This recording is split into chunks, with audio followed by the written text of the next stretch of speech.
and welcome to #Toe to Toe. My name is Leanne Johnson-Arneson, and as always, I am joined by Spencer Fearon and the Magic Man, Paulie Malignaggi. First time on the show, Paulie. How does it feel to be fighting back on British soil? Always excited to be fighting on British soil. You know, these fans always generate a lot of emotion, and they generate a lot of passion, really. You know, and that's really what I look for when I fight in front of a crowd. And so there's no more fun place to fight than here. Oh, well, we're great to have you back. We've got a few tweets that we need to get through. The first one is from Adam Boother at @ABoother. Who does Paulie rate as the #1 pound for pound? You know, I think right now it's up for grabs in a lot of ways, but I really like Andre Ward. You know, I know some people don't think he won the Kovalev fight, but just from having won that fight and then just his body of work in the Super 6 and whatnot, I rate Andre Ward as the #1 pound for pound. But it's you know, there's a solid top 3 or 4 that really, you know, you can interchange. Vasyl Lomachenko looks terrific right now. Terence Crawford looks terrific right now. You know, Gennady Golovkin looks terrific right now. So obviously Chocolatito looks terrific right now. But I rate Ward right now for #1. Spencer? I would stay Andre Ward just for the longevity. He's been around a hot minute. So if we think the Super 6, where he stood out, he wasn't a favourite to win the Super 6. And for him to go in the Super 6 and have done what he's done, and I like listening to Paulie's commentary. I think, no, seriously, because it's like I'm listening to myself on certain things. And in the Andre Ward fight, it seemed like a lot of people weren't judging it on skill. Paulie's scorecard was like a mirror reflection of mine. I had Andre Ward winning that fight, so because of that win, I got Andre Ward the best pound for pound fighter in the world.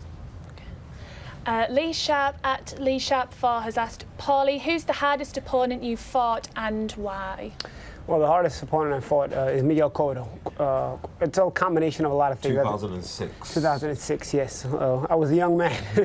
But he was 21-0, I remember that. Yeah. So, and for a lot of reasons. I think he's the most complete fighter overall. You know, he solid set of boxing skills, obviously a former Olympian. Heaviest hands I ever fought, hardest puncher, knew how to set traps, knew how to position you into places, knew how to fight very dirty and get away with it. You know, just a solid overall fighter in the grand scheme of things, you know. And of course, you know, having had that experience so early in my career, I thought at that time that everybody was that good. You know, I was like, wow, this level is incredibly good. Wow, you know. But looking back all these years later, he definitely stood out more than anybody.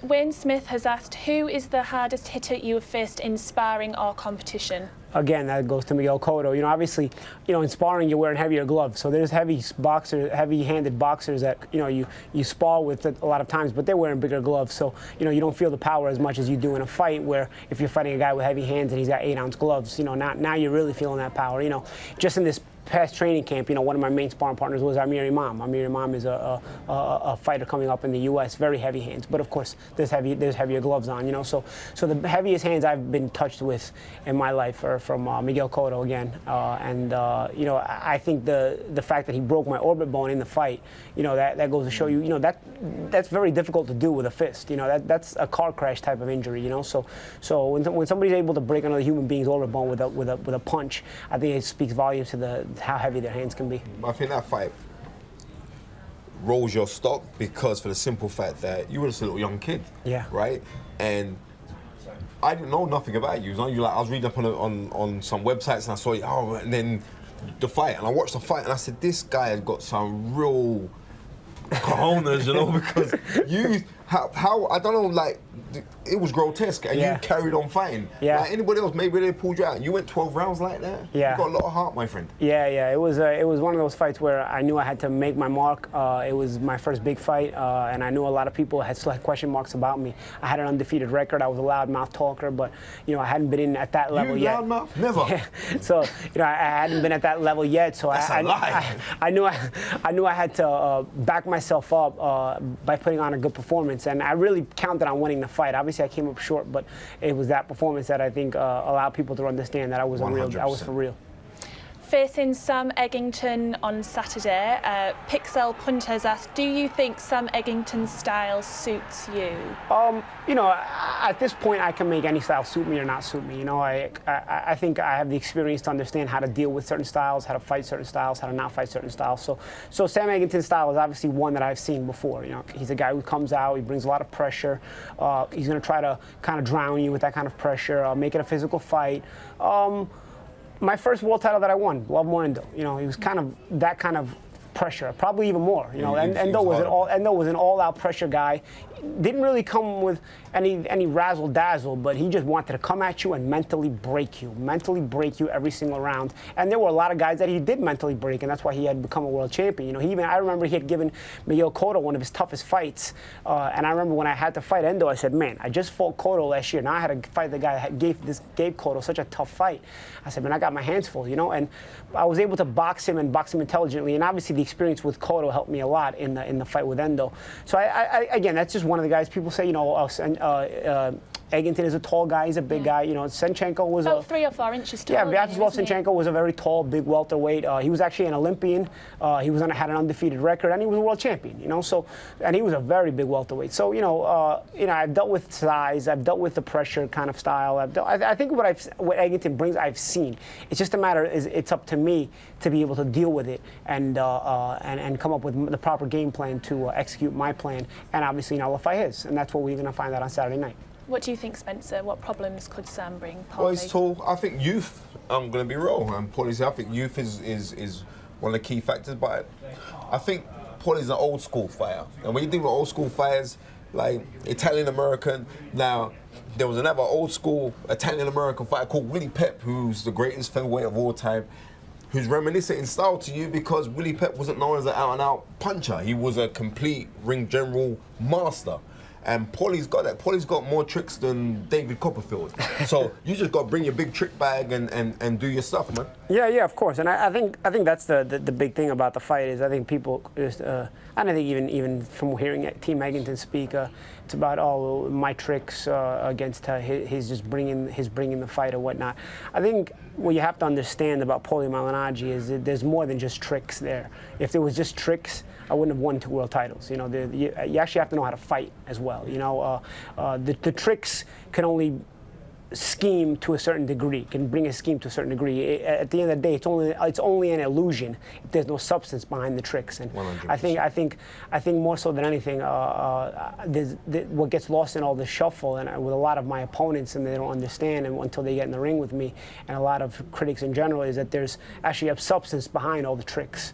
I'm punching you in your mouth, you know, and so if you're not sharp, you're gonna get hit a lot, you know, and heavy hands or no heavy hands, when it's this sharp and when it's this fast and when I'm whirling you around with the tricks, now you're adding the tricks, but when you're adding the tricks to the speed and the punches landed, now it becomes a little bit more tricky for you to understand and for you to realize what's going on. And so that's obviously the plan, is to, you know, be the best I can be on Saturday night. I know Sam is coming to be the best he can be on Saturday night, and I hope the crowd is fully behind the fight and we can entertain them.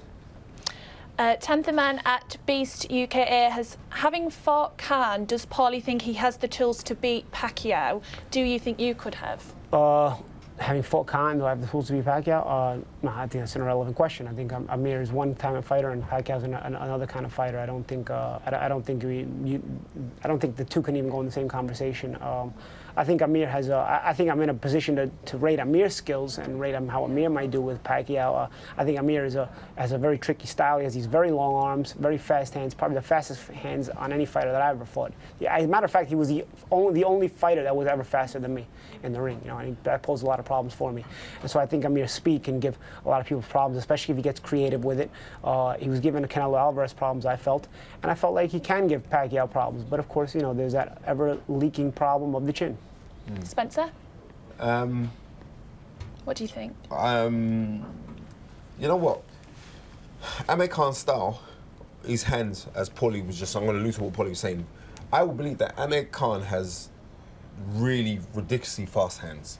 If he can stick to game plan, and we've noticed that sometimes it's the fact that he doesn't stick to the fundamental basics of the game plan. His mind wanders and then he gets caught. This is what happens. But Manny Pacquiao hasn't knocked out anyone in donkeys. When was the last time Manny Pacquiao knocked out? He knocked years. So yeah, I would think that Amir Khan could give him a run, if not beat Manny Pacquiao. But he's got to be on point. If he slips, he's going to lose. I can see Amir being up in the fight, you know, and you know, getting attacked, and he's got to hold it off. You know, I felt Amir was beating Canelo, regardless of the scorecards. So do I, 100%. I felt Amir was beating Canelo, and you know, people, you know, tend to blame Amir on getting distracted or losing focus, but sometimes you just fall for a trap. And when the Canelo Alvarez situation, Canelo baited him with a feint and then hit him with the right hand. So I didn't even think it was more so that Amir messed up. I think Amir was executing a brilliant game plan. Brilliant game plan, but you also have to credit Canelo Alvarez for setting that trap, feinting him out of position and drilling him with the right hand. So you know, that's the thing with somebody with Manny Pacquiao's speed as well. He can set those kind of traps for Amir. Even if Amir's up in the fight, he's winning the fight, he's leading the fight. You know, you got to be careful, because Manny can also set those kind of offensive traps, and then sometimes it just takes that one shot, as Amir found out against Canelo. Okay, could I just ask you this then? Out of Amir Khan and Ricky Hatton, because you fought two of our British boys, who was the better of the two in your eyes? Okay, so this is the thing. I think everybody gives me this question, and then they get mad about, you know, because they're because they're so attached to one more than the other. Now, Ricky has a terrific set of fundamental skills in his own right. Amir has a terrific set of fundamental skills in his own right. Very opposite kind of styles. For me, I felt Amir Khan was a better fighter. I felt Amir Khan would control you on the outside. I felt Amir Khan would probably be able to cut up Ricky pretty badly. But here's the thing: when you match up their styles against each other. See, this is what I found out. I fought one, then I fought the other. My style against both guys. When you put them against each other, one thing you got to keep in mind about Ricky is he's very good at backing you up. And Amir, one thing he doesn't do well is fight backing up. Now, in order to back up Amir, you got to be good enough to take it to him and not get blitzed and blistered by that speed and cut up and destroyed.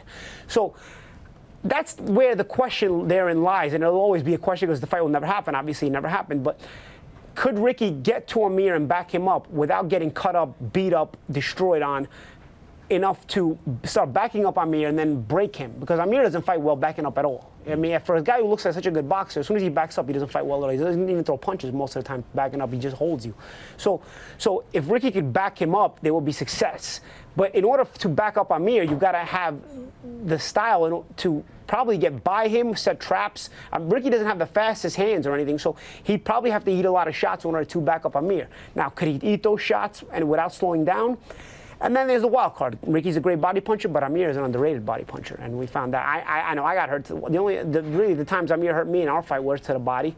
He knocked out Zab Judah to the body. He dropped Marcos Maidana to the body. Obviously, we all know about Ricky Hatton's body attack. So it's an interesting proposition. I don't think there's a right and wrong answer. For me, the better fighter was Amir, but there's arguments, as I just put out, for both guys to win that fight. I'm afraid that's all we've got time for now. My thanks to Paulie and Spencer. Tune in next week for more #Toe.